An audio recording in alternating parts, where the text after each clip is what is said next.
Hello, welcome back to the OPL. We just saw Avant hit back in what was a very, very strange game. Strange, I'm still spawned. weird, This is Egypt. unusual. Yeah, I don't know if there's any other adjectives I can throw behind that one, but they got first blood, Tectonic, and then they had no summoner spells bottom lane. There was about a 3-camp lead on the Jarvan.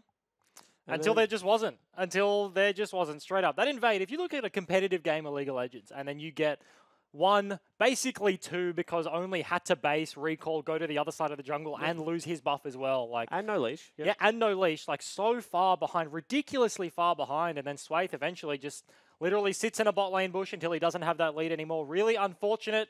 I mean, not unfortunate, just poor decision-making, honestly. Unfortunate for the rest of his team there. They do fall down. AV, once they had control of that game, it looked a lot more methodical, looked a lot better than Game 1, looked a lot cleaner than Game 1 once they eventually had that lead, but they shouldn't have had it. Yeah, exactly right. And I mean, you have to look at some other decision-making points on that game because obviously Tectonic would have been playing pretty loose Game 1. Not much pressure when you have yet to pick up a game. Going into Avant, a team that looked very good, they pick up a win. In that game, you know, they were shoving in mid lane. They didn't shop for a very long time. Bottom lane, no summoner spells, couldn't force an aggressive play.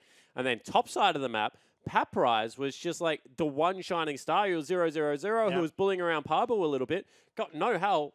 Got camped a couple of times. Was chucking ultimates at waves and just saying, hey guys, remember me? Like, I'm still here. Please help. Did his best despite the 3v1 nature of the top side of the map there. Was trying. Did get a few good engages here and there, but... And then, I mean, what happens when you fall behind as a top laner? You start rotating a little bit slower because you can't push out waves or, you know, you don't have any tempo on the map. And unfortunately, what we saw is that Tectonic just never could find a team fight. And I mean, we talk about TP advantage, and as much as that is on Paprise to like have the TP advantage, to be able to accrue that advantage there, but it is on the rest of his team in the 4v4 to be able to get him vision behind, get a ward for him to TP to set up a play. They just couldn't, unfortunately, for him. So he's just sitting there. He's like, wow, I just sacked a bit of my lane. I sacked a wave. I walked back instead of TPing, but eventually Parbu gets to TP back. He gets to farm up on the GP, doesn't have to cross map. And I want to talk about something because when you're a jungler, and I mean, I call there's two kind of junglers, you know, so I'll give you the example. Your Swaith, you have the tempo advantage. You can either be a Shurnfire, which means that you're just going to keep your advantage and you're just going to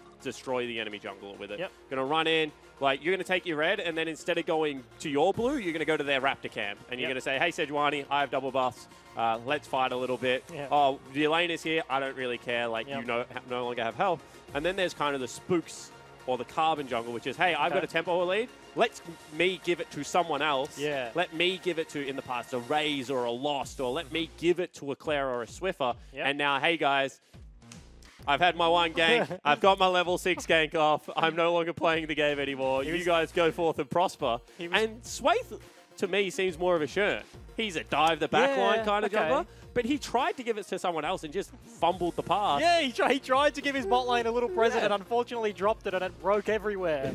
So like in a baton race, Shurn is the kind of guy that holds the baton and just runs the 400 meters. Swaith tried to pass the baton and got penalized because he dropped it. However, let's stop doing stupid metaphors. There's going to be an Urgot, a Gangplank, as well as a Cassiopeia. And then it will be Caitlyn, Azir, Kalista taken away. It will be a first pick Kog'Maw again. Priority still there. Yeah, similar draft to Game 1. We saw them first pick that Kog'Maw. Braum will be the answer. Tilting has looked really good on the Braum so far. Game 1 and 2 looked alright, so despite the loss, they do pick up that one again. Has served very well. He's good into Kog'Maw in that, depending on the situation, it's really good for Braum to be able to eat all of Kog'Maw's damage, and then he gets a Runans, and you're like, hey guys, I would not like to eat all of Kog'Maw's 3. Yeah, for sure. I was going to say, I didn't know because no one knows. I thought they would go with Ornn. I would have liked to see them hold the Camille there because that means into Gnar or something like that, they have to be a little bit more careful with the counter pick of Ornn. And then obviously you can take Ornn third rotation if you would like. However, now Gnar can be locked in along with the Rise and very little punish can come out. Do they go for the Gnar again, though? It's been so unsuccessful, honestly. But this is one of those things, like, now you're in caster territory. Because you were on the other side of the fence last year where I'll be like, Bryce, why do you keep playing this into this? It just seems so unsuccessful. You're like, you don't see scrims, you don't see the 900 solo queue games I play. It's great, you're wrong. And I'm like, well, I've watched it in 6 competitive games and it sucked, to be honest. And now you're sitting here with me and you're like, yeah, stuff everything else. It just competitive games. It just doesn't look like it works. This is funny. I like this. They do it again. By the way, these are real conversations I have with pro players all the time. And in response, they do lock in that Varus. Varus has been something that's been slept on a little bit today. Yep. I think he's incredibly strong still in the current meta. Also with Ginsu's 80 carry, so we'll be able to match some of that damage that will come out of Kog'Maw at one item. Yep. Because Ginsu kind of gives you everything. It's a ramp-up item that gives you more attack speed, gives you the double hit proc. And that's kind of so good. That's kind of why it's balanced that way, because it gives you everything, but also it does have that ramp up, so you can't just get the upfront damage straight away. Tahm Kench and Malzahar will be the next 2 bans, and we did talk about Varus. It was banned in Game 1, I believe, so this is the 2nd game that has been available. They do pick it up. See what else hits the bench. You have to think with that Braum pick, they do keep pinching that support pool on the side of Tectonic. Yep, leave the options out of Jake, but he has shown that Nami has been successful time and time again, especially with the Kog'Maw. It shouldn't have been last game. I think they still banned Taric and force him onto it. Yep. Jake's a great Nami player. In fact, Jake is the Nami player on the server. He also likes the champion a lot, and Blinky likes the fact that I call it Nami every now and again. I don't know how you can like playing Nami. I don't know what it is. It really? It just doesn't click with me. You're good if you get a refreshing double bounce. Yeah, I mean, it's real fun. If the coolest thing about your champion is you can bounce a heal to like you and someone else, I'm like, all right, great, man. That's fantastic. Maybe I'm gonna be landing sick hooks over here. Yeah, whatever. You're really gonna struggle to convince me on this one. TikTok Shock is on the clock. Hey, okay. This is an interesting one. It's the first time we've seen it this year. They lock in that Zilean. As you mentioned, TikTok Shock, known for this champion. Before he actually had a champion pool, and when it was more of like a puddle. This was his puddle. It wasn't a puddle at all. It was a singular drop of rain. I mean, Zilean's got blue hair.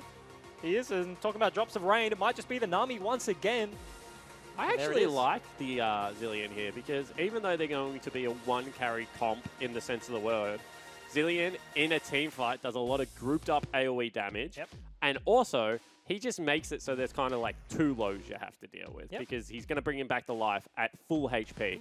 And worse than that, if you fight front to back in a Zilean comp and Paprise dies early or Swathe dies early, for example, he brings them back to health with like 3,000 health. Like it's not like a support Zilean where you're like, here's 400 health, go forth and prosper, my son. It's like, no, just deal with the full HP tank again. Yeah, but honestly, this one damage composition. Zilean does a little bit, but we're talking about Varus, talking about Low will be on that one. When you compare it to the Kog'Maw, Kog'Maw has a front line. He has that Zac, he has the Gnar, I think they should go Shyvana here. I don't think they should go with the other ones.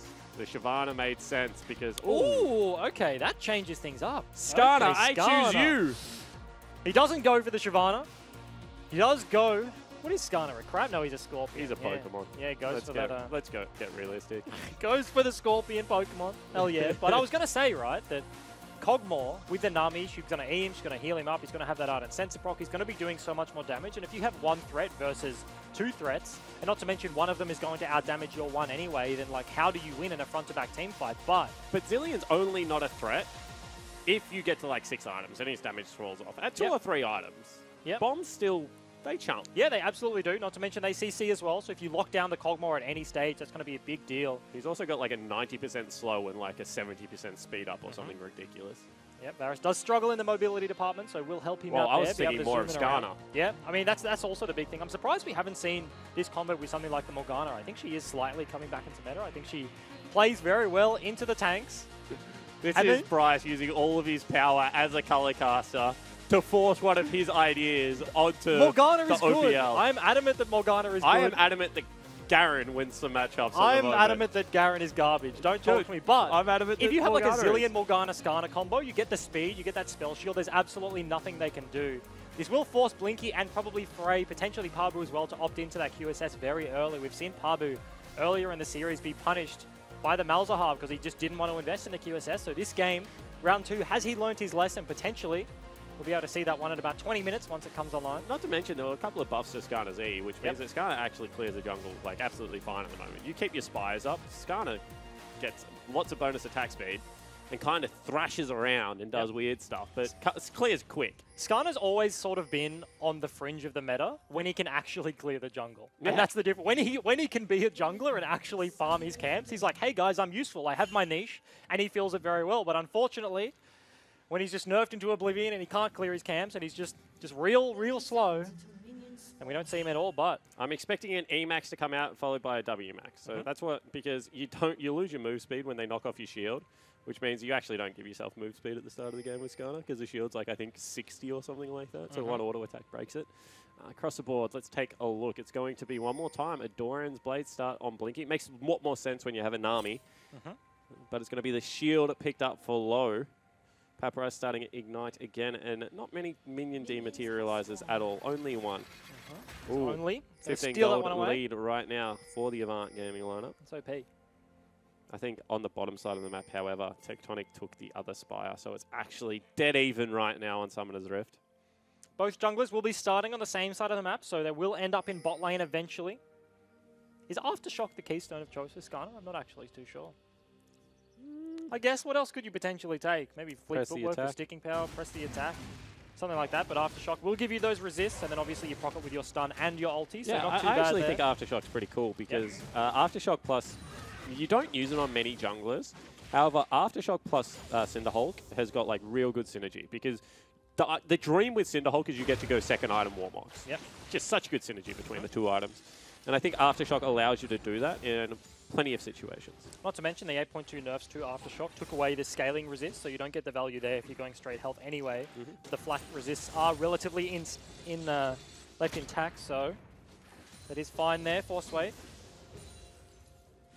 Yeah, pretty safe mid lane. We're only 2 waves in, 2 minutes. But and now this is going to be interesting, because some mid laners, as we see, only doing both camps. This is very cute. Some mid laners start off as one tricks. I mean, Xiaohu very famously was called Angel Beats, was just a LeBlanc player. But sometimes they lose their like one trick champion when they open up their champion pool. Obviously, Xiaohu didn't. He's a very good LeBlanc player still. But I wonder whether Shock is still, you know, the godlike Zillion that I remember him as in solo queue. This will be the test. This will be the 3-bar. Yeah, absolutely. We saw only just clear the top side of the jungle there. Because Jake has done a very good thing here by going in, and maybe, just maybe, that is because he took the Spire instead. Going to be zooming into mid lane. That will be Frey missing the double bomb. Sorry, Shock missed it onto Frey. And that's the big thing against champions like this, where the CC is coming out. Frey does a smart thing, jukes forward, just like against the Vel'Koz. If he's going to hit you with a Q, always juke forward. Tilting is looking for an engage. Yeah, it certainly is. Actually throws it at Jake instead of Blinky and will miss there. And now in the river, there's been a clash of the junglers. You can see Skarner is actually chasing only down. And instead, we're just going to watch bottom lane. A little bit of trading back and forward. Only does just meander his way out of that jungle. Very unfortunate. You have to think that you'd go for the Cogmore there. He doesn't have cleanse yet. He has the spell book, so he will probably get it later. But if you land that one, Low would be able to land the stun. Round 2 in bottom lane right now. You can see Blinky yet to be tagged up. Flash is available. Q is available. Tilting, get on the 80 carry. Instead, they'll just all walk away. He's going to lose half his HP. Only has 1 pot to his name. 1 is already ticking, but Jakey's sitting on 3 right now, especially once Shock's those been pots forced come down. out, and all of a sudden, Swathe has just done a whole boatload of nothing again in the early game. We'll go for a little bit of a sneaky trade here. You can see one more time that Jake is heading up to support the Zac. And Swathe had such a good tempo lead. I mean, I feel like Only has done 1 camp in the last 4 minutes. Not 4 minutes, because we're only 4 minutes into the game. Yeah, in the last minute and a half, which was the Raptor camp. However, he's just kind of followed Swathe around and annoyed him a little bit. Yeah, and because of the bot lane priority, because AV have that, Jake has found 2 opportunities to shadow his jungler. So despite the Skarner being able to probably win that 1v1 against Only, if it did ever come to that, if the junglers chose to actually fight each other, Jake was always there ready.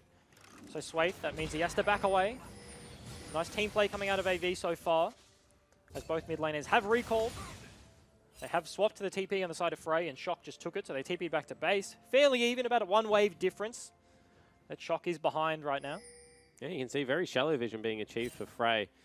Jungler's just farming up. Top lane, completely even again. We can see that Papyrus, no fancy kill this time around, however, has bought himself the Glacial Shroud.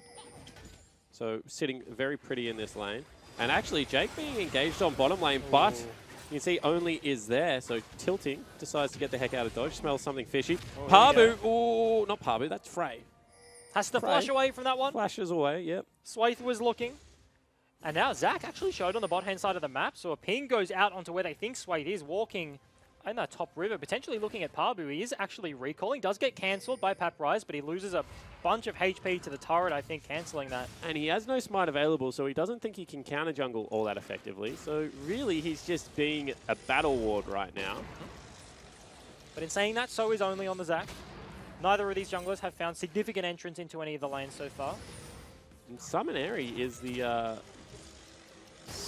rune of choice as Tilting gets caught up. Actually gets ignited. Flash could come out. However, Low burns the heal, taking a lot of damage in response now. Will flash and will die. And this is Ornn coming into bottom lane. Cancels. Level 6. Does have that ulti available, but has to cancel. Wouldn't be able to kill either of them. The heal coming out of Jake would have been too much. Didn't have the ignite, obviously, because he switched it to that TP, and that means Low dies. Oh, that's a big wave. So bad for Low. That is a big wave that he's going to miss on the back end of that one. And that was really nice coordination out of the bot lane from AV. They flash at exactly the same time as that W from Nami is landing. Gets the extra auto attack, so Low dies from about 200 HP instantly. They pick up that kill. Goes over to Blinky as well.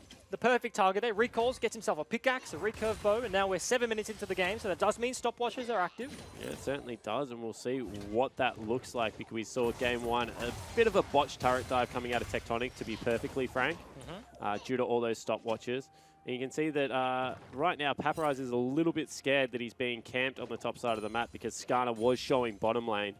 They will now have vision of only who's level 6. So ahead of Swaith one more time, and he's going to make his way down into that bottom lane, looking for a gank onto the flashlets targets of Low and Tilting. It's charging that Elastic Slingshot. Do they commit up the river? They do.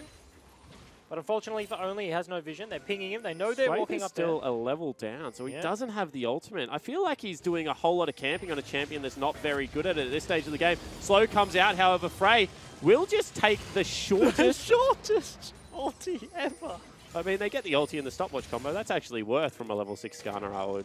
Level 5 Skarner, I would probably say. No ulti. That was... I've never seen a realm warp that short. He just flung his mouse in the direction of his turret and was like, yep, that's good enough. Get me out of here.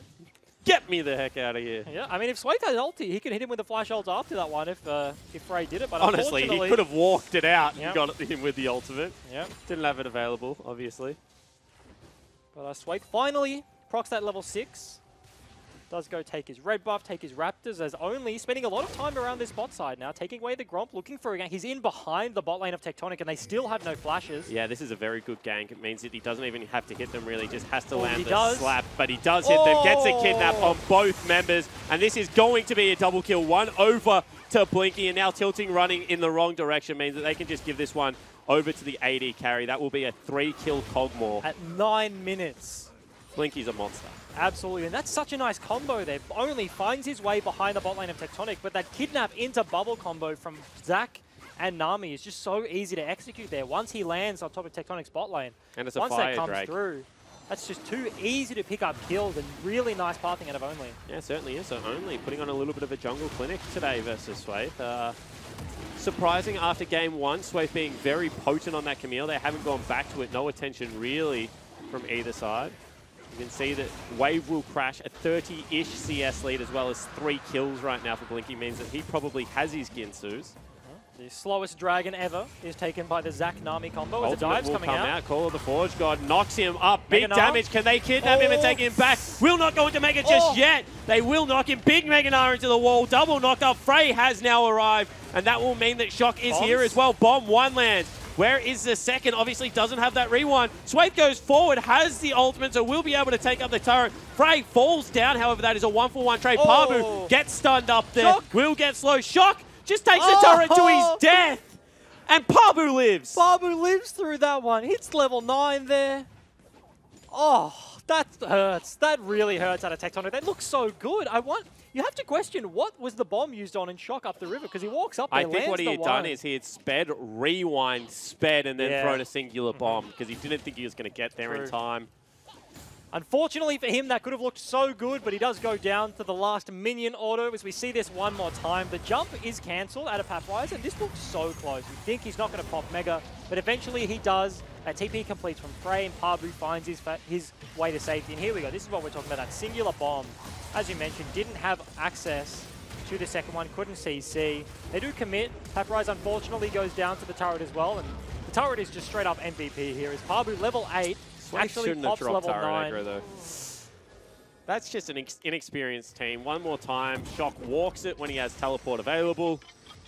Sure, he got there in time, but probably could have got there a little bit earlier. Dropping turret aggro, miscommunication on who the priority target is.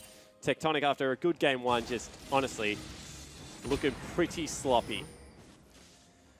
Absolutely hit AV. Taking a lot more control of games 2 and 3 right now. Game 2, they had about a 10k gold lead by the end of it, and that is absolutely enormous. Game 3, tracking to go in that direction as well. They got themselves 2,000 gold and a Cogmore with 3 kills to his name.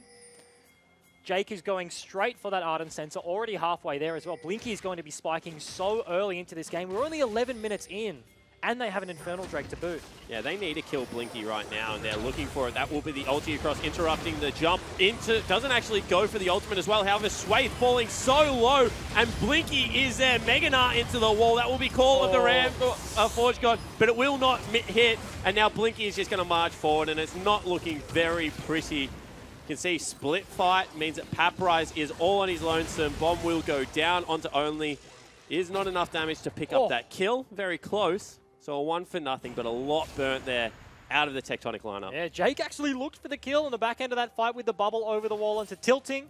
Low kept him alive with the heal, but yeah, Tectonic looking for that pick onto only, can't find the kill there. Parbu just looking to cancel a few recalls here, trying to be annoying on the bottom-hand side of the map. There's one player low trying to defend this turret, but 3 members of AV are closing in. Yeah, exactly right. And Low should just be recalling, probably looking top lane, because honestly, he's not going to be able to save this turret from falling down. We'll be able to catch the minion wave afterwards, however. Blinky, another 650 gold, if you do not mind. And that is a huge gold lead for 12 minutes into this game. Yeah, that's a 2,000 gold lead on a Cogmore with an Infernal Drake, with an Ardent Sensor coming at 12, 13 minutes into this game. He's going to be absolutely enormous. And we saw the Call of the Forge God missed there by Paprise. Unfortunately, was rooted by Frey. But I think you can you use abilities while you're rooted? I think you can, but not ones that move you, and that obviously he has to headbutt the ultimate. So you can use Ghost, but you can't use Flash because it displaces your champion whilst you're rooted. So anything that moves you, you're unable to cast. But if he wanted to W in the root, he could. But unfortunately, W doesn't pop that ulti back, so he can't do that one. AV, pick up that turret on the bot side. Blinky plays very respectfully here, picks up the QSS with his recall there, and they do when you switch the map. The QSS ahead, fight. What's the downside, really? The only way you lose a team fight is if your very, very fed Cogmore doesn't participate in it, so he's just saying, I'm going to participate. Wants to be as live as much as possible. And I think that is a very smart play. The one opportunity that Tectonic do have, their whole comp relies around this Skarner ulti Zillion speed up combo right now. And Blinky notices that, goes for the QSS, looking to contest this pink ward right here. Oh, Shock might be dead. Trouble. Actually might use the ulti on himself. Will do that. However, he's just going to come back alive. And actually looking to zoom away. No, that's a Parbu. I thought that was on his team. Parbu comes flying in the Meginar from the bottom-hand side of the map. Paprise has followed, but unfortunately he's really going to struggle to hold this turret right now. Tectonic looking for something on the top side of the map potentially. Parbu goes for the ultimate into the wall. Flash? Lots of damage. Paprise flashes away. Now will dash out of danger.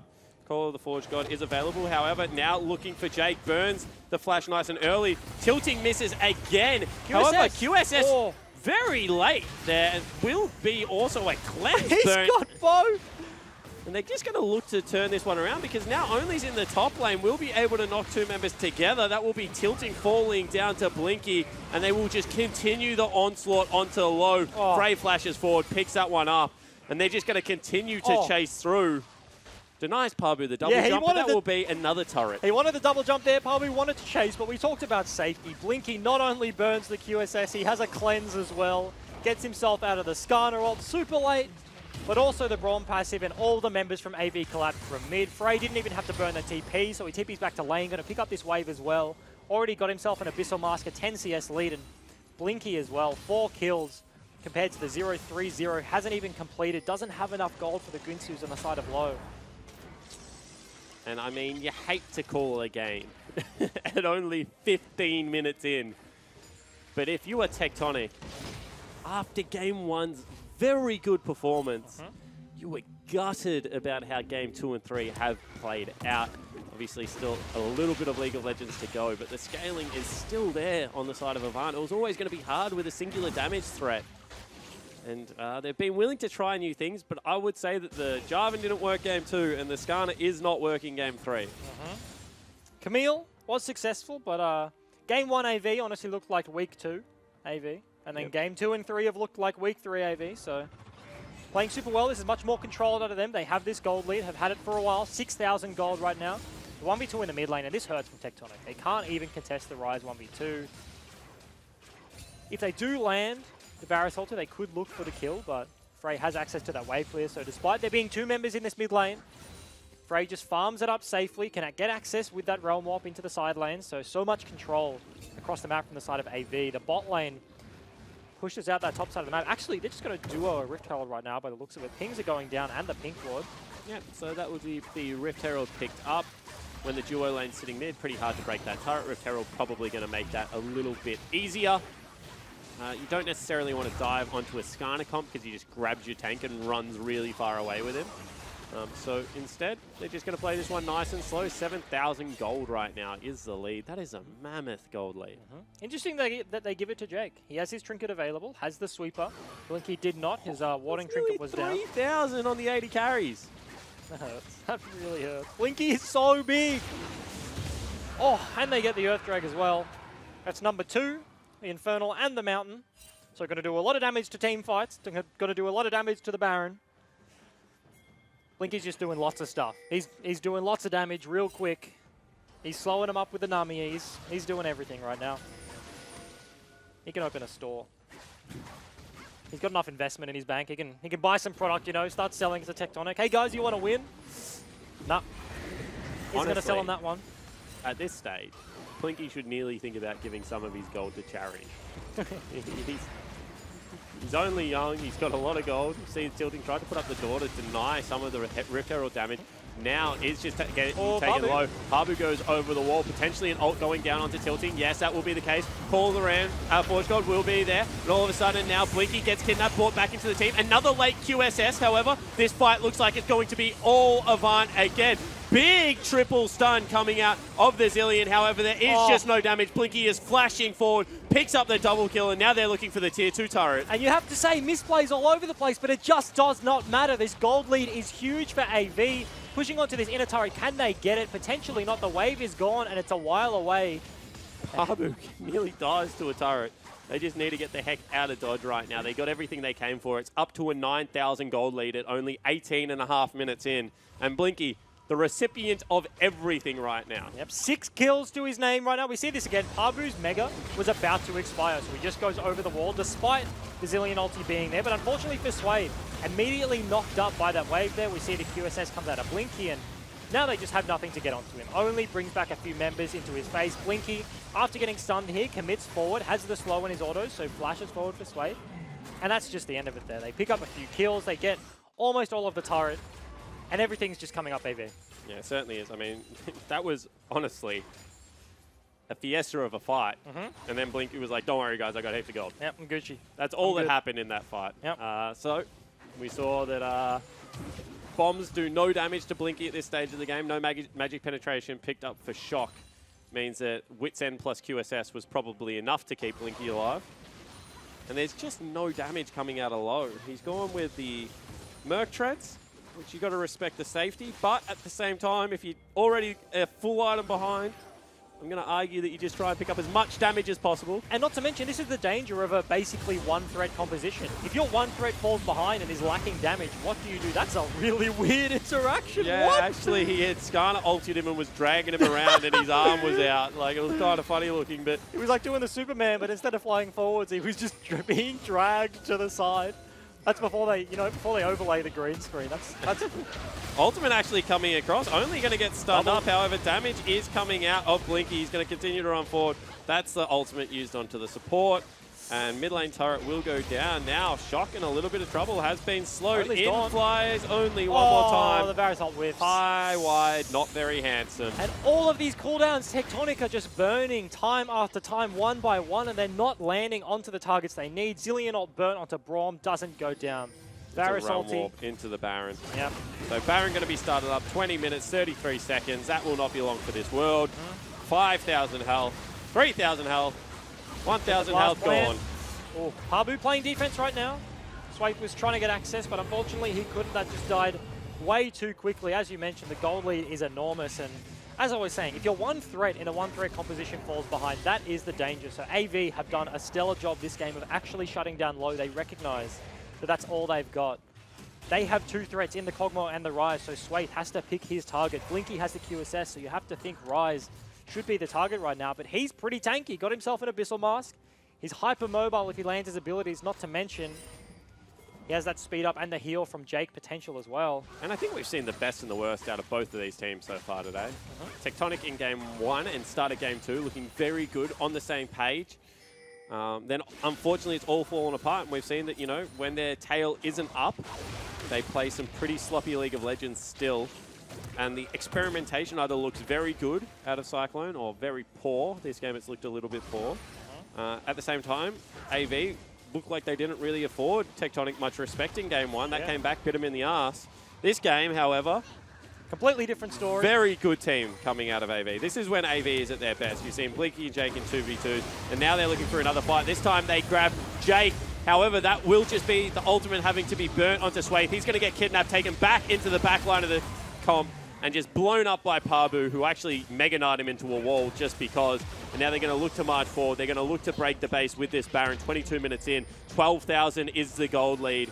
And there is just nothing Tectonic can do against a rampaging Avant Gaming. Frey trying to split Tectonic's defense into two here, pressuring the mid turret as they're waiting for this wave, but now he's grouping, they're looking fully engaged. Only will he dive? He does. Yeah, looking for it. That will be the ultimate out of tilting, but look at all the damage out of Blinky. Immediately picks up 2 kills, flashing forward, and is just an absolute annoying dog of a champion. He's just barking all over the competition here.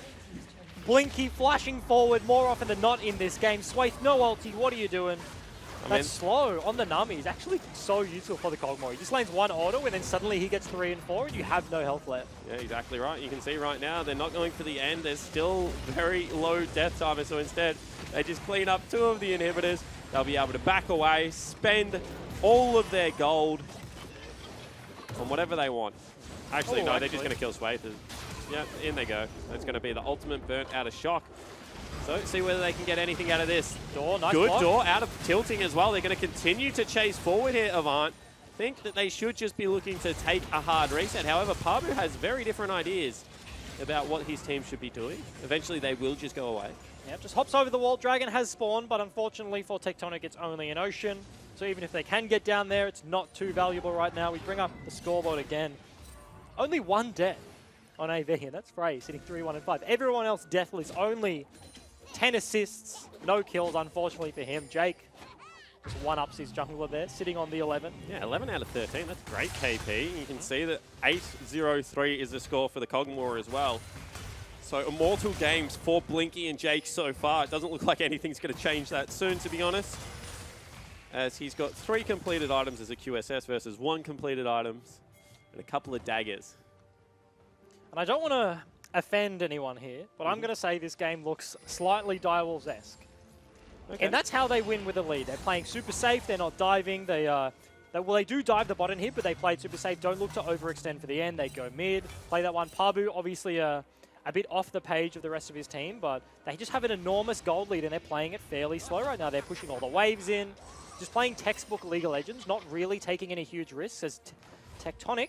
Yeah, Death Rush. Look for a Fnatic bush. That's all they can really do, and only knows they're there. Knows. So he's just like, I'm going to jump on him. And everyone's like, no, we can just win this game. Back Pabu's ping. in the bottom lane. You can see Frey's in the mid lane. Everyone else is grouping up top. And there's just really nothing Tectonic can do at this stage of the game. If they wanted to do something, it needed to happen about 23.5 minutes ago, unfortunately. Frey's hitting the Nexus. He's just throwing cheeky auto attacks into that turret now. Half HP gives AV access to the top side. They Here go one comes the more time. engage. This time it's onto Pabu. Will go mini. Will not get stunned up. So that's a big ultimate used out of tilting, as well as Swathe. And Frey is still just taking down Nexus turrets. No one can stop him. You can just see Blinky marching forward, reckless abandon. Call of the Forge God comes out, does knock up the Mini Knight. However, Papyrus falls down, and AV are absolutely crushing Tectonic at the moment. Only flies into the backline, kidnaps the Pokemon. Who's that Pokemon? Who cares? He's dead. Actually will get brought back to life here. And in goes the Mega Gnar, scoops 2 members back, stun onto the clock.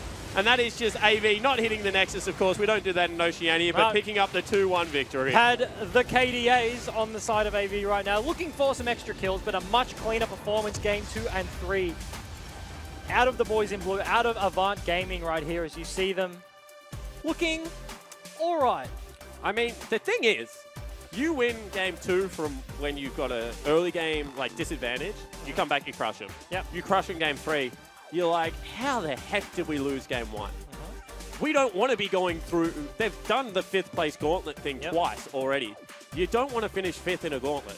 Because even if you manage to take the first best of 5, as we saw Sin do, then you've got to run another best of 5. Sin did that, and another best of 5. And it's just so taxing on you to run 3 best of 5s in 3 days. And AV, unfortunately, by dropping games like that, that is what ultimately will be the difference between them finishing, you know, 3rd, maybe even 2nd, to a 4th or 5th place. And I mean, coming into the day, obviously Tectonic won a game in this series, but prior to these matches, 0-3 and 0, the bottom 3 teams, and you have to be looking at the rest of the 5 being like, hey, these teams literally haven't won a game yet. We shouldn't be dropping the points to these teams. We should be picking up the 3-0s. They should be those free points on the ladder for these teams, but unfortunately for AV, they do struggle for the win, but they do get the win in the end. And the other thing is it's not a skill issue for Avant as they do shake hands with their opponents right now. Because we saw when they're playing good League of Legends, they are a much better team. That was like a mental lapse or I don't know what it was, but it was just honestly uncharacteristic. I mean, it kind of did. You mentioned a wake-up call, right? And game 1 was literally a wake-up call. They kind of got thrown around a little bit. Maybe a lack of preparation for one of the weaker teams comparative to going up against Legacy, a match they really want to win. They're like, hey, like prepare for it a week. Throw all our energy into that. They could be looking towards the next weeks and like, hey, we're going to pick up a free win versus Tectonic. But unfortunately, it does bite them in the ass. I mean, there's not really all that much else to say about those games because, I mean, at the same time, that last game, Blinky playing 3 games of Cogmore, the last couple of games looking much more promising. The Nami coming out. You can see they are a diverse team. They can carry through multiple roles. Avant, when they play good League of Legends, are a top-tier team. I mean, are they a diverse team? They've played a bunch of Ryze. They've played a bunch of Galio. Pabu's just played Ornn and Gnar. And then the bot lane's played Cogmore and a mixture of like Gangplank in game Nami. 2. Well, yeah, he did. But like in terms of diverse, I think you look at a lineup like Order and what they've played. But AV, like they've played a lot of a very similar strategies. They've just gone in with a singular strategy, I think, for the most part. Then they've played some Shen, they've played some Tarm, they've played some Nami. They all do similar things. Nami obviously has a much stronger laning phase against melees, but I guess overall, I think it'd be generous to call them diverse so far. Okay, so even though they pick up a 2-1 victory, you're saying, you know, they haven't done enough to really prove top 3? Is that like kind of what you're hinting at? I think 100%. I don't think I would call them top 3. I think Direwolves and Order have the top 2 unlocked so far, and I think it's up to Legacy, Chiefs, and AV to lock in that 3rd place spot. Obviously, AV looked really good in a game versus Legacy, and Week 3 AV looked like a very dominant team, but that's not really what we saw today. They did struggle game 1. Game 3 looked real good. If game 3 AV continues to play, then I'm like, okay, they can push up. They can be pushing to the top 3, pushing to the top 4, potentially even like making finals, you know, but I don't know. I think you would be generous to call them a top 3 team after dropping a game to Tectonic. Well, at the same time, Blinky, who is actually the biggest member of the OPL, has just walked into the room, so I think they're the best team in the OPL. Let's check in with him and Laura. Thank you, Jake. Yes, Choo-Choos and I are joined by Blinky. Congratulations on picking up that 2-1 win. You had a great performance on Cogmore in game 2 and 3, but I have to start by asking about that first game. I assume coming out with a loss wasn't what you expected. What happened? Tectonic definitely threw a curveball at us. They picked Camille Jungle, which we haven't played against or practiced, so we couldn't really pressure bottom or anything because he could be bottom at any time, and they just out-team fought us with their ultimates, so it was pretty rough. I mean, that first game was pretty crazy. What do you do in those high-pressure situations to keep yourself calm and collected? Generally, you just, you don't really get too nervous on stage and stuff. You're, in the moment and everything just flows together. But And that game, definitely, there was lots of miscommunication and around ultimates and stuff. So. Yeah, that game was back and forth a fair bit. It was kind of like we didn't really know who was going to win. But going into game 2, how did you guys feel about that game? Because that game started very troubling for you, especially only. I don't know how it would be vocal in comms, but how did you guys manage to pull that one back? The level 1 definitely hurt us. We didn't expect it at all, so it was pretty crazy. But after that, we're just like, if Jarvan doesn't get a lead after that, we'll still outscale them and beat them, and we just outplayed them, so it was good. Yeah, you two, especially 3 games with Cogmore, I thought. Because, I mean, everyone bans your Kalista because, like, Blinky is, like, best Kalista, whatever. I want to Kalista game. Yeah, but then, like, now you're just picking Cogmore. Now, I was actually going to ask you, are you better at Kalista or Cogmore? Oh, I would say my Kalista's better because I haven't played it, so no proof, but definitely the best Kalista. That's good. Last year, we saw Avant sitting in that 4th to 5th place on the ladder board. But when we spoke to Jake last week, he said that he considers you to be in the top 3. What's changed between last year and this year to make Avant a much better team? I would say this year we have more structure. We can make plays any side of the map, play however you want as a team, play top side, play bottom side. So overall, we're just a better team. Just player-wise, so we can make. Yeah, because you've got like 3 new people. Yep. 3 new. 3 talent, new rookies. 3 new rookies. I mean, how have they been settling into the AV gaming culture? The atmosphere is definitely way different to last year. It was more friendly and hang out. But this year it's more work, and we're a team. We have to be good friends, but we're also like workmates. So less like having fun and more serious. All right, good. You'll be playing 2 matches next week in the Super Week. How do you balance your preparation going into a hectic week like that? So mainly you don't practice specifically for the team. You do drafts around them and stuff like that. But you pretty much just practice how you want to play, and then on game day you play the way that you want to play. So yeah, we practice our own style. Is there any team in particular that you are scared of versing? Oh, I would say next weekend the Chiefs are going to be very hard to verse. But other than that, just Iowas, I guess. What about Legacy? Yeah, they're a good team, but we'll take it again. Okay. Speaking about the Chiefs and Legacy, they're going up against each other next. Do you have a favourite to win that series? I definitely think Chiefs will take it, but I think Legacy can definitely take a game if they play the best. All right. Well, congratulations on that win, Blinky. Even though it was a 2-1, a win is a win. Yeah. This week on the 1v1 Hungry Jacks Throwdown, we saw Raid from Legacy go up against Rogue from Order, but with a twist to see who is the best 1v1 person to play Lee Sin. Don't go anywhere, guys. You don't want to miss this. It's coming up right after these highlights. Gets a kidnap on both members, and this is going to be a double kill. 1 over to Blinky, and now Tilting running in the wrong direction means that they can just give this one over to the AD carry. That will be a 3-kill Cogmore. Swathe goes forward, has the ultimate, so will be able to take up the turret. Frey falls down, however, that is a 1-for-1 trade. Parvu gets stunned up there, Shock. Will get slow. Shock just takes the turret to his death. And all of a sudden now Blinky gets kidnapped, brought back into the team. Another late QSS, however. This fight looks like it's going to be all Avant again. Big triple stun coming out of the Zillion. However, there is just no damage. Blinky is flashing forward, picks up the double kill, and now they're looking for the tier 2 turret. They're looking for it. That will be the ultimate out of Tilting, but look at all the damage out of Blinky. Immediately picks up 2 kills, flashing forward. In goes the Meganar, scoops 2 members back, stun onto the clock. And that is just AV not hitting the Nexus, of course. We don't do that in Oceania, but picking up the 2-1 victory.